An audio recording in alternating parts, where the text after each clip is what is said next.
Hi friends, welcome to DS teacher academy. तो friends, यहाँ पर हम बात करने वाले हैं उत्तराखंड एलटी ग्रेड की जो विज्ञापन निकाला गया है। आपको पता होगा कि उत्तराखंड एलटी ग्रेड जो सहायक शिक्षक वैकेंसी का जो विज्ञापन निकाल दिया गया है, उस पर हम बात करने वाले हैं कितनी वैकेंसी पे ये विज्ञापन आया हुआ है और किस सब्जेक्ट में कितनी वैकेंसियाँ हैं और कौन से लोग इससे अप्लाई कर सकते हैं और कौन कौन से सब्जेक्ट में ये वैकेंसी निकाली गई है और सब्जेक्ट कम्बिनेशन कैसे बनाया जाता है। तो सबसे बड़ी बात मैं आपको बता देना चाहता हूँ कि आप इस चैनल पर पहली बार वीडियो देख रहे हैं तो वीडियो के नीचे रेड कलर में लिखा है सब्सक्राइब बटन, उसको प्रेस कर लीजिए। सब्सक्राइब करना बिल्कुल फ्री है, कोई चार्ज नहीं है। और यहाँ पे एजुकेशन से रिलेटेड जितनी भी जानकारी दी जाती है बिल्कुल फ्री में दी जाती है। और आप एलटी ग्रेड से संबंधित या टीजीटी पीजी से तैयारी कर रहे हैं, किसी भी राज्य से हैं और फ्री में पीडीएफ पाना चाहते हैं तो चैनल को सब्सक्राइब करके कमेंट बॉक्स में अपना सब्जेक्ट नेम लिखकर सेंड कर दीजिए, आपको फ्री में पीडीएफ मिल जाएगा। ओके फ्रेंड्स, और आप इस पीडीएफ को पाना चाहते हैं तो आप मेरा टेलीग्राम चैनल है डीएस टीचर अकेडमी। यूट्यूब भी सर्च करेंगे तो मेरा जो ये चैनल है डीएस टीचर अकेडमी, यूट्यूब पे सर्च करेंगे डीएच टीचर अकेडमी तो मेरा ये चैनल यहाँ पे आपको मिल जाएगा। वहाँ से आप सब्सक्राइब कर लीजिए, या वीडियो देख रहे हैं तो वीडियो के नीचे रेड कलर में लिखा है वहाँ से भी सब्सक्राइब कर लीजिए। और टेलीग्राम चैनल पर जाकर वहाँ पे भी सर्च कीजिए डीएच टीचर अकेडमी, तो आपको ये पीडीएफ वहाँ पर मिल जाएगा। बहुत सारे पीडीएफ हैं। आप सीटेट की भी तैयारी कर रहे हैं तो वहाँ पर फ्री में पीडीएफ मनोविज्ञान का डाल दिया गया है, आप वहाँ से डाउनलोड कर सकते हैं। ओके फ्रेंड्स, वहाँ पे बिल्कुल सीटेट में मनोविज्ञान से जो क्वेश्चन आते हैं, पेडोलॉजी से या ऐसे भी जितने भी सिद्धांत हैं, सारा वीडियो वहाँ पे आप पीडीएफ डाल दिया गया है, फ्री में आप वहाँ से डाउनलोड कर सकते हैं। टेलीग्राम पे अवेलेबल है, बहुत सारे लड़के डाउनलोड कर चुके हैं, आप भी जाकर वहाँ पे डाउनलोड कर सकते हैं। ओके फ्रेंड्स, तो फ्री में है सीटेट का पीडीएफ, आप वहाँ पे डाउनलोड कर सकते हैं। हिंदी का भी पीडीएफ वहाँ पे है। और सोशोलॉजी से जो तैयारी कर रहे हैं बिल्कुल एनसीईआरटी का बुक भी वहाँ पे अवेलेबल करा दिया गया है, फ्री में भी वहाँ से आप डाउनलोड कर सकते हैं। परचेज करने की कोई जरूरत नहीं है। यहाँ पे जितनी भी शिक्षा संबंधी जानकारी दी जाती है बिल्कुल फ्री में दी जाती है। ओके फ्रेंड्स, और पीडीएफ भी दिया जाएगा तो बिल्कुल फ्री में दी जाएगा। तो यहाँ पे जो हम बात करने वाले हैं उत्तराखंड शिक्षक भर्ती के लिए जो सहायक शिक्षक भर्ती एलटी ग्रेड की वैकेंसी आई है, इस पर हम चर्चा करने वाले हैं। तो फ्रेंड्स, यहाँ पर आप देख सकते हैं जो वैकेंसी निकाली गई है वो 1431 पोस्ट पे निकाली गई है। एक ये एलटी ग्रेड वैकेंसी यहाँ पर पढ़ सकते हैं। ओके फ्रेंड्स, तो 1431 पोस्ट के लिए निकाला गया है। ये बहुत अच्छा पोस्ट है। आप देख सकते हैं कि उत्तर प्रदेश से भी छोटा राज्य उत्तराखंड है, उत्तर प्रदेश से काट के ही बनाया गया है। तो आप ये मत सोचिए कि दूसरे राज्यों से कंपेयर कीजिए कि इस राज्य में इतना वैकेंसी निकलती है। तो ये वैकेंसी उत्तराखंड के लिए बहुत ज़्यादा कहा जाएगा और आपको एक सीट से मतलब है नहीं कि पूरा 1431 पोस्ट के लिए। तो बस आपको घबराने की जरूरत नहीं है, आप एलिजिबिलिटी रखते हैं और एजुकेशन किए हुए हैं, आप इसमें अप्लाई करना चाहते हैं तो क्या क्या क्राइटेरिया है, क्या एलिजिबिलिटी होनी चाहिए और किस सब्जेक्ट में कैसे कॉम्बिनेशन बना जाता है, इस पर हम चर्चा करने वाले हैं। जो विज्ञापन तिथि निकाला गया है, देखिए ये 13 अक्टूबर से निकाला गया है और अप्लाई होगा ये 19 अक्टूबर से। और इसका लास्ट डेट है यहाँ पे आप देख सकते हैं 4 दिसंबर तक।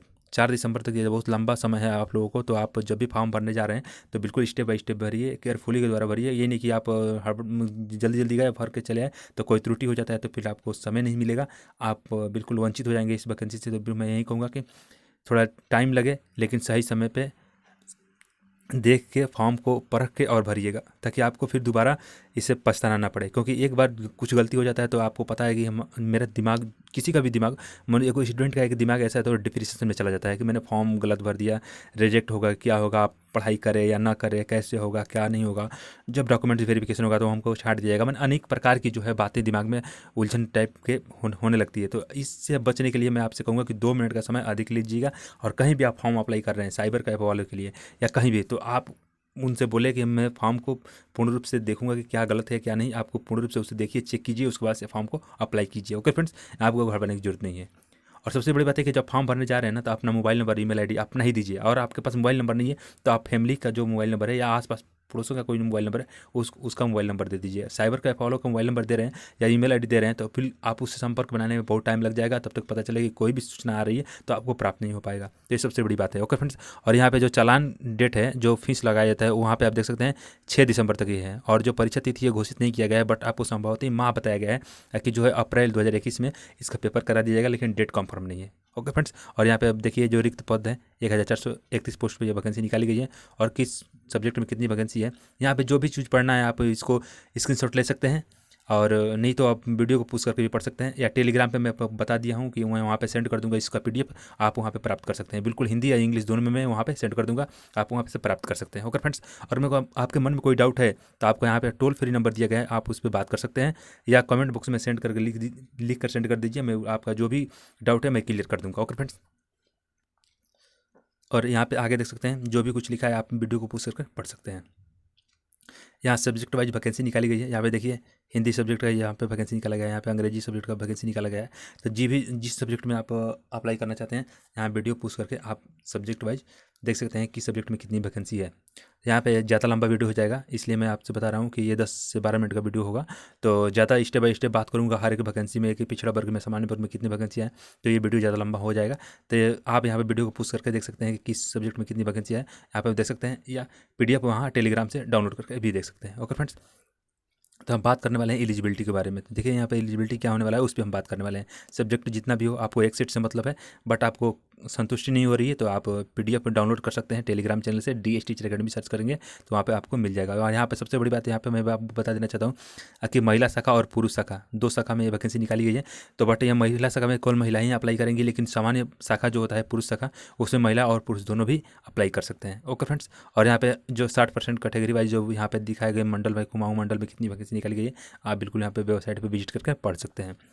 आगे देखते हैं आगे क्या लिखा है। देखिए यहाँ पे वेतन की बात कहा गया है, तो 44,900 वैकेंसी शुरुआती आपको यहाँ पे दिखाया जा रहा है। और यहाँ पे देखिए 1,42,400, यहाँ बहुत अच्छा सैलरी है। अब आप लोगों को तो LT ग्रेड में मतलब कि ये कहा जाए तो सुनहरा चांस है, और 7वां वेतन के हिसाब से आपको वेतन दिया जाएगा।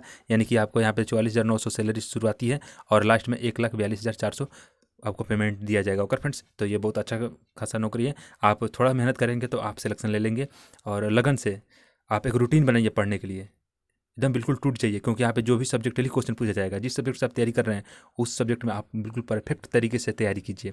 और आपको यहाँ पे वीडियो अवेलेबल करवाया जाएगा हर एक सब्जेक्ट से, तो आप टेंशन मत लीजिए। DS टीचर अकेडमी चैनल को सब्सक्राइब कर लीजिए, आपको पर डे 1 क्लास आपको हर एक सब्जेक्ट से मिलने वाला है। ओके फ्रेंड्स, और सबसे बड़ी बात है कि एग्जाम से 30 दिन पहले मैं जो PDF बना के आप लोगों को सेंड करूँगा, शॉर्ट PDF, तो उसमें जो कंसेप्ट और ट्रिक्स कैसे एग्जाम को क्रैक करें, हर एक तरीके से आपको परफेक्ट तरीके से प्रदर्शन किया जाएगा PDF को, ताकि आपको पढ़ने में और समझने में सरल लैंग्वेज में लिखा जाएगा, ताकि आप बिल्कुल समझ सकते हैं। ओके फ्रेंड्स, यहाँ पे सबसे बड़ी बात है कि मैं हिंदी लैंग्वेज में जो है PDF लिख रहा हूँ, ये नहीं कि इंग्लिश लैंग्वेज में। जिनको तकलीफ हो रही है हिंदी से, तो मैं उनसे कहूँगा कि प्लीज़ आप दूसरा कोई चैनल सब्सक्राइब कर लीजिए, या दूसरा प्लेटफॉर्म पे पहुँच जाइए। मैं आपको गुमराह करने की कोशिश नहीं करूँगा। यहाँ पे जितने भी PDF प्रोवाइड कराए जाएंगे बिल्कुल हिंदी में करवाए जाएंगे, हिंदी से, चाहे आप किसी भी सब्जेक्ट से तैयारी कर रहे हैं। हिंदी सब्जेक्ट, सॉरी, अंग्रेजी सब्जेक्ट छोड़ के अंग्रेजी सब्जेक्ट का मैं भरसक कोशिश करूँगा कि आप हमसे जुड़े रहेंगे तो आपको एक अच्छा प्लेटफॉर्म पे पहुँचा दूँ, या आप लोगों को PDF प्रोवाइड करा दूँ। लेकिन जितना मैं मेरे हाथ से लिखा हुआ PDF और कंसेप्ट के तरीके से जो लिखा है, सजा के लिखा जाएगा, ताकि आपको याद करने में भक्ति काल, द्विवेदी काल, आधुनिक काल, चाहे जितने भी कवि हैं उनकी जीवनी, जिस तरीके से कॉन्सेप्ट और ट्रिक्स के साथ लिखा गया है कि ताकि आपको याद करने में कठिनाई ना हो, तो वो सब कुछ जो भी लिखा जाएगा वो बिल्कुल हिंदी में लिखा जाएगा, और कविता के रूप में लिख के आपको प्रोवाइड कराया जाएगा।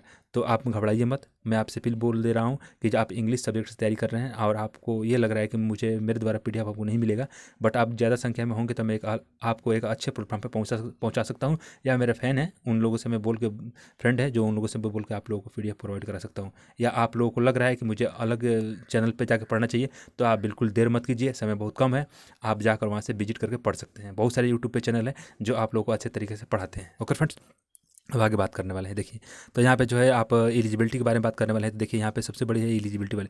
कमेंट बॉक्स में जो सामान्य वर्ग के बच्चे थे, जो सामान्यतः सोशोलॉजी सब्जेक्ट से भरने वाले हैं बच्चे, वो कमेंट बॉक्स में इतना मुझे तंग कर दिए थे कि पूछिए मत। बहुत सारे कमेंट आया था सोशोलॉजी सब्जेक्ट के लिए, और जो मैं वीडियो बनाया था सोशोलॉजी सब्जेक्ट के सिलेबस का, उसमें भी बहुत सारे बच्चे, अधिक संख्या में बच्चे देखे हैं। वो 4.4 के मतलब कि देखे हैं बच्चे वहाँ पे वीडियो। तो वहाँ पे भी सारे बच्चे कमेंट करके लिखे थे सर मुझे सब्जेक्ट कॉम्बिनेशन बनाने नहीं आता। तो मैं उन लोगों को बोला था कि आप DS टीचर अकेडमी पर या यूट्यूब पर जाकर लिखिए कम सब्जेक्ट कॉम्बिनेशन बाय धर्मात्मा सर, बस आपको यही लिखना है, सब्जेक्ट कॉम्बिनेशन बाय धर्मात्मा सर लिखना है, और कुछ नहीं लिखना है। मेरा वहाँ पे सब्जेक्ट कॉम्बिनेशन का वीडियो आ जाएगा, आप वहाँ पे देख सकते हैं, या उसका लिंक मैं डिस्क्रिप्शन में डाल दूंगा। आप वहाँ से भी, इस वीडियो के डिस्क्रिप्शन में मैं लिंक डाल दूंगा, आप वहाँ से भी देख सकते हैं सब्जेक्ट कॉम्बिनेशन कैसे बनाया जाता है। ओके फ्रेंड्स, और यहाँ पे बात करने वाले हैं, देखिए भारत में विधि द्वारा स्थापित किसी विश्वविद्यालय से भूगोल, यहाँ पे देखिए भूगोल, अर्थशास्त्र, राजनीतिक शास्त्र और इतिहास, ये 4 सब्जेक्ट होता है। 4 सब्जेक्ट में से आप किसी 2 सब्जेक्ट से ग्रेजुएशन किए हुए हैं तो आप बिल्कुल अप्लाई कर सकते हैं। और सबसे बड़ी बात है, मैं आपको बता देना चाहता हूँ, लास्ट ईयर में आपका इसमें से कोई एक सब्जेक्ट होना चाहिए 3rd ईयर तक। बहुत से बच्चे एक सब्जेक्ट 3rd ईयर में छोड़ देते हैं, बस उससे कोई बात नहीं, आपको एक सब्जेक्ट कोई एक होना चाहिए, तब आप एलिजिबल होंगे। और इसके साथ LT डिप्लोमा या BEd का उपाधि होना चाहिए। ओके फ्रेंड्स, और यहाँ पे आप आगे पढ़ सकते हैं जो भी है। और सबसे बड़ी बात है, हिंदी वाले स्टूडेंट जो होते हैं वो मुझे बोल लेते हैं सर आप हिंदी का जो है नहीं बताते हैं कि सब्जेक्ट कॉम्बिनेशन कैसे बनाया था और एलिजिबिलिटी क्या होनी चाहिए। तो अब हिंदी वाले यहाँ पे आप देख सकते हैं बच्चे, भारत में विधि स्थापित किसी स्थापित किसी विश्वविद्यालय में हिंदी साहित्य जो अंतिम वर्ष तक अनिवार्यता हो, मतलब आप हिंदी पढ़े हैं तो लास्ट ईयर तक होना चाहिए। 7 स्नातक की उपाधि और उत्तराखंड विद्यालय शिक्षा परिषद या माध्यमिक शिक्षा परिषद उत्तर प्रदेश अथवा समकक्ष शिक्षा परिषद से इंटरमीडिएट परीक्षा अथवा समकक्ष परीक्षा संस्कृत विषय के साथ उत्तीर्ण की हो। यदि किसी अभ्यर्थी के पास इंटर स्तर पर संस्कृत विषय न रहा हो तो स्नातक स्तर पर संस्कृत एक विषय के रूप में अवश्य हो। देखिए फ्रेंड्स, मैं आपको बता देना चाहूँ, आप हिंदी मतलब हिंदी और संस्कृत से ग्रेजुएशन किए हैं तो आपको लास्ट ईयर तक हिंदी संस्कृत होना चाहिए, ये ध्यान रखिएगा। और नहीं तो लास्ट ईयर तक आप केवल हिंदी पढ़े हैं तो आपको इंटर में संस्कृत अनिवार्य है, ये ध्यान रखिए। इंटर में संस्कृत अनिवार्य है, तब आप जाकर इस फॉर्म को अप्लाई कर सकते हैं। और नहीं तो संस्कृत और हिंदी लास्ट ईयर तक होना चाहिए। कुछ बच्चे क्या करते हैं कि संस्कृत और हिंदी पढ़ते हैं तो आपका सेकेंड ईयर तक हिंदी संस्कृत है और लास्ट ईयर जो थर्ड ईयर है, थर्ड ईयर में आपका हिंदी संस्कृत नहीं है, तब भी आप अप्लाई नहीं कर सकते। सेकेंड ईयर तक है, हालांकि यूपी में वैकेंसी निकाली जाती है तो आपको सेकेंड ईयर तक है तो आपको एलिजिबल मान लिया जाता है, लेकिन बट उत्तराखंड में ऐसा रूल नहीं है। आपका थर्ड ईयर तक हिंदी संस्कृत होना चाहिए, और में सेकेंड ईयर तक हिंदी संस्कृत है तब भी इंटर में संस्कृत होना चाहिए, और थर्ड ईयर में हिंदी संस्कृत है तब आपको इंटर में संस्कृत की कोई ज़रूरत नहीं है, ये ध्यान रखिए। मैं एक बार और समझा दे रहा हूँ आपको अच्छी तरह से। हिंदी वाले स्टूडेंट जितने भी हैं कन्फ्यूजन में रहते हैं कि कैसे मैं अप्लाई करूँ। देखिए सबसे बड़ी बात, आप थर्ड ईयर तक हिंदी संस्कृत पढ़े हैं तो बिल्कुल आप अप्लाई कर सकते हैं। और आप सेकेंड ईयर तक हिंदी संस्कृत पढ़े हैं तो आपको इंटर में संस्कृत चाहिए, ये ध्यान रखिएगा। या ग्रेजुएशन थर्ड ईयर तक हिंदी पढ़े हैं तब भी इंटर में संस्कृत चाहिए, ये ध्यान रखिए। नहीं तो आपको लास्ट ईयर तक हिंदी संस्कृत दोनों होना चाहिए, और नहीं तो हिंदी से आप पढ़े हैं लास्ट ईयर तक तो इंटर में संस्कृत होना चाहिए, तभी आप एलिजिबल होंगे, सब्जेक्ट का मेंशन बनेगा। नहीं तो आप बिल्कुल बाहर हो जाएंगे, आपको आयोग के द्वारा बाहर कर दिया जाएगा, आप फॉर्म अप्लाई नहीं कर सकते। ओके फ्रेंड्स, और आपका सब्जेक्ट जो भी है सब्जेक्ट है यहाँ पे आप देख सकते हैं, वीडियो को पुश करके या स्क्रीनशॉट लेकर, या टेलीग्राम पर इसका लिंक मैं दे दूँगा, आप वहाँ से इस PDF को प्राप्त कर सकते हैं। और जो भी सब्जेक्ट में आप फॉर्म भरना चाहते हैं यहाँ पे एलिजिबिलिटी दिया गया है, आप उसको देख सकते हैं किस एलिजिबिलिटी के द्वारा यहाँ पे दिया गया है। ओके फ्रेंड्स, और आपके मन में डाउट होगा तो आप कमेंट बॉक्स में लिखकर सेंड कर दीजिए, 2 घंटे के अंदर आपको मैं रिप्लाई दे दूंगा। आप मेरे अलग भी वीडियो, बहुत सारे वीडियो यूट्यूब पे आप देखिए, जितने भी बच्चे कमेंट किए हैं सारे बच्चों का रिप्लाई दिया गया है, बिल्कुल 8-8 9-9 रिप्लाई दिया गया है। उनको जब तक संतुष्टि नहीं मिलता मैं तब तक रिप्लाई देता रहता हूँ ताकि उन लोगों को संतुष्टि मिल सके। ओके फ्रेंड्स, और वीडियो अच्छा लगे तो अभी लाइक कर दीजिए, शेयर कर दीजिए, और सब चैनल को सब्सक्राइब कर लीजिए। ओके फ्रेंड्स, यहाँ पे लिखित परीक्षा की बात कर रहे हैं तो जो सीधी परीक्षा लिखित परीक्षा है, देखिए यहाँ पे सबसे बड़ी बात है लिखित परीक्षा के बारे में बात करने वाले हैं। देखिए 100 क्वेश्चन पूछे जाएंगे, बहुविकल्पी होंगे, 2 घंटे का क्वेश्चन, 2 घंटे का टाइम दिया जाएगा आपको एक क्वेश्चन को सॉल्व करने के लिए। ओके फ्रेंड्स, और यहाँ पे जो क्वेश्चन पूछा जाएगा आवृत्ति, शिक्षण कला अथवा विषय से संबंधित। मान लीजिए कि आप हिंदी से फॉर्म भर रहे हैं तो हिंदी से भी क्वेश्चन केवल आएगा, और इसमें जो है गणित, मैथ और क्या इंग्लिश नहीं आएगा। आप हिंदी से भर रहे हैं तो हिंदी से क्वेश्चन आएगा, और आवृत्ति, शिक्षण कला से भी क्वेश्चन आएगा, बस यही, ज़्यादा क्वेश्चन पूछा नहीं जाएगा आपसे। 100 क्वेश्चन पूछे जाएंगे, 2 घंटे का टाइम है, और एक क्वेश्चन 1 अंक का ही होगा। ओके फ्रेंड्स, और यहाँ पे माइनस मार्किंग की बात कहा गया है, मैं आगे बताऊंगा आपको। यहाँ पे देखिए सामान्य और OBC बच्चों के लिए 45% मार्क्स लाना जरूरी है, और SC ST OBC के लिए 35% मार्क लाना चाहिए, तब आपका काफ़ी जचा जाएगा, अन्यथा आपको बाहर कर दिया जाएगा। इतना आपको क्वालिफाइंग मार्क लाना चाहिए। ओके फ्रेंड्स, और आप ये देखिए आगे जो लिखा गया है निगेटिव मार्किंग के बारे में बात कर रहा हूँ। लिखित परीक्षा में एक क्वेश्चन 1 अंक का होगा, लेकिन इसमें 0.25 मार्क्स माइनस मार्किंग होगी। एक क्वेश्चन गलत कर रहे हैं तो 0.25 मार्क्स काट लिया जाएगा, यानी कि 4 in 1 माइनस मार्किंग है। ओके फ्रेंड्स, 4 in 1 SSC में जो रूल लगाया गया है 4 in 1, वही रूल यहाँ पे भी फॉलो हो रहा है। यहाँ पे आप देख सकते हैं OMR शीट जो होगा वो बिल्कुल आपको 2 लैंग्वेज में दिया जाएगा, हिंदी और अंग्रेजी में आपको अवेलेबल करवाया जाएगा, और भी कोई भी लैंग्वेज में यहाँ पे अवेलेबल नहीं होगा। और यहाँ पे जो भी रूल है आप यहाँ पे देख सकते हैं, पढ़ सकते हैं। यहाँ पे एज के बारे में बात कर सकते हैं तो 21 से 42 वर्ष का एज है, यहाँ पे आप देख सकते हैं जो एज है। और सबसे बड़ी बात है कि यहाँ पे सबसे आयोग के द्वारा एक बात कहा गया है, जो UK उत्तराखंड SSC के द्वारा जो बात कहा गया है, सबसे बड़ी बात कि मान लीजिए कि आप 90 नंबर ला रहे हैं, 90 नंबर ला रहे हैं, और दूसरा कैंडिडेट भी 90 नंबर ला रहा है, तो आपका एज मान लीजिए कि 25 वर्ष है और इसका एज मान लीजिए कि 40 वर्ष है, तो सबसे पहले इसको वरीयता दिया जाएगा, 40 वर्ष वाले को नहीं, इसको वरीयता दिया जाएगा। ओके फ्रेंड्स, ये रूल है जो उत्तराखंड का जो आयोग है उसके द्वारा ये रूल बनाया गया है कि आप 25 वर्ष का है, आप भी 90 नंबर ला रहे हैं, और ये 90 नंबर दूसरे कैंडिडेट ला रहा है, बस उसका एज 40 वर्ष है, तो जो ज़्यादा एज का होगा उसका यहाँ पे पहले वरीयता दिया जाएगा। तो आपको घबराना नहीं है, क्योंकि जो रूल बनाया गया है वो रूल को तो फॉलो करना ही पड़ेगा। और यहाँ पे बीएड की बीटीसी वाले सोच रहे होंगे डीएलएड ये सब फॉर्म में अप्लाई नहीं कर सकते, क्योंकि यहाँ पे एलटी डिप्लोमा होना चाहिए, अब बीएड होना चाहिए। आपको पता होगा यहाँ पे बहुत सारे बच्चे बोल रहे थे सर हम बीटीसी की है अप्लाई कर सकते हैं, तो बिल्कुल नहीं कर सकते। आपके पास बीएड होना चाहिए, एलटी डिप्लोमा होना चाहिए, तब आप अप्लाई कर सकते हैं। यहाँ पे जो भी रूल लिखा गया है आप जो आप पढ़ सकते हैं। यहाँ पे जो है राष्ट्रीयता आपका यहाँ पे देख सकते हैं। ऐसा तो कोई नहीं है कि जो पाकिस्तानी हो तो वो भी भर सकता है, नहीं, यहाँ पे इंडियन है वो भी भरेगा। केवल इंडियन के लिए ही ये एलिजिबल है। तो जो भी हो आप यहाँ पर पढ़ के देख सकते हैं, और नहीं तो आप पीडीएफ वहाँ से डाउनलोड कर सकते हैं, बट यहाँ पे स्क्रीनशॉट लेकर भी पढ़ सकते हैं। ओके फ्रेंड्स, तो ये था। यहाँ पे सबसे बड़ी बात देखिए, ये यहाँ पे एक और बात जानकारी दे देना चाहता हूँ। देखिए यहाँ पे फ़ोटो जो अपलोड करने का साइज़ है ये 50 50 KB का होना चाहिए, और जो सिग्नेचर है वो भी 50 KB का होना चाहिए, और अंगूठे का निशान है वो भी 50 KB का होना चाहिए। यहाँ पे आप बिल्कुल देख सकते हैं, यहाँ पे हाईलाइट किया गया है।